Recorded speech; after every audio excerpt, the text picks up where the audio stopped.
Tom Hiddleston was there as executive producer, and his style of setting the pace and the tone for the creation of the story and how it was developed made it far easier than it would have been without him, just in terms of his sensibilities from theater, bringing everyone into the room, the writers, all the directors, the cast. And we spent, a couple of weeks before we started shooting, just workshopping the script with everyone. Hey, Dan, how are you doing? Great. How are you? We're doing wonderful. We're just so happy to be here with you. We've been loving this season of Loki so much so far. And we just have to ask you, you're coming from the world of VFX and now you're in the director's chair. How has that switch been for you, and what's been the biggest challenge so far? So it's something I've definitely been working towards, and I've been incredibly lucky to have the support of the Russo brothers on the films that we worked on, and then helping me eventually to direct some of the additional photography on Endgame and design a lot of the, be a part of designing a lot of the big fight scenes and the action scenes, and then moving forward with having done effects on Loki season 1, Kevin Wright, the executive producer, saw, hey, this guy, when he does the effects, he talks a lot about story, and he's like, a lot of the story ideas are very interesting. So it was something they invited me in to direct on season 2. And, it's definitely the one of the most fortunate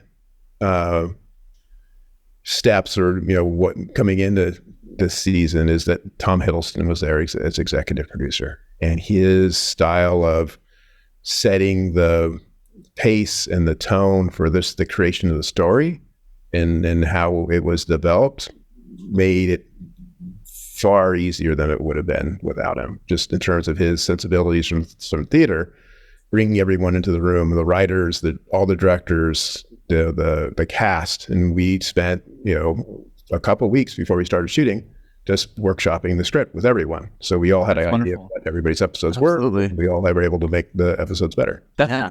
I mean, you talked about producer Kevin Wright, and he was talking about how he would love Loki to meet up with Thor again. How do you think Thor would kind of react to meeting Sylvie? I think Thor, it might just get frustrated and walk out of the room. It's like, imagine a scene with Thor, Loki bring Sylvie back to meet his family, meet his dad, or meet his mom, or something like that. Where just Thor's sitting there with his adopted daughter, and Loki walks in, and it's like, oh, hey, here's Sylvie, and Thor's just just slowly shakes his head.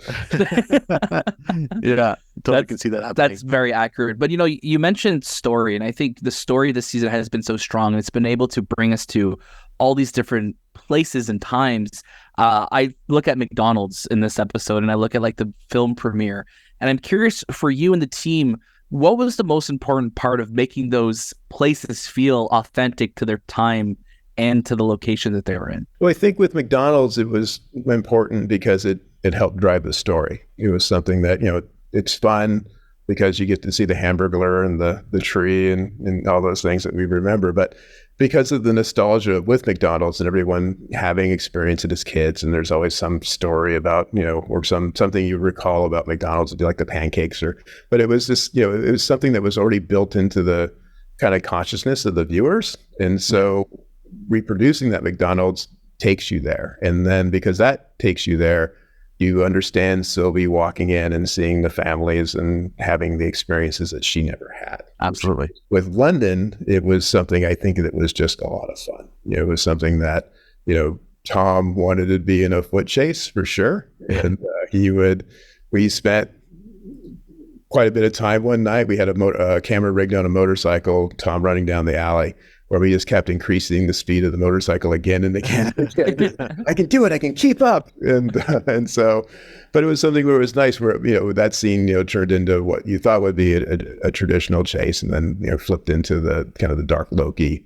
After Brad tricked Loki, he wasn't having that anymore. So he turned out into a cat and mouse game. You talk about McDonald's, and, you get to introduce the famous chicken McNuggets in this episode. We need to know, what's your favorite McDonald's menu item? Oh, I know, but we were talking about the story, right? So I think for me, it was it's the pancakes, strangely enough, because every summer, my grandparents, they'd throw us in the back of the truck, with the camper, and we'd leave at like 4 a.m. And there was always this one McDonald's that like 2 hours, 3 hours out, we would stop and have pancakes for breakfast.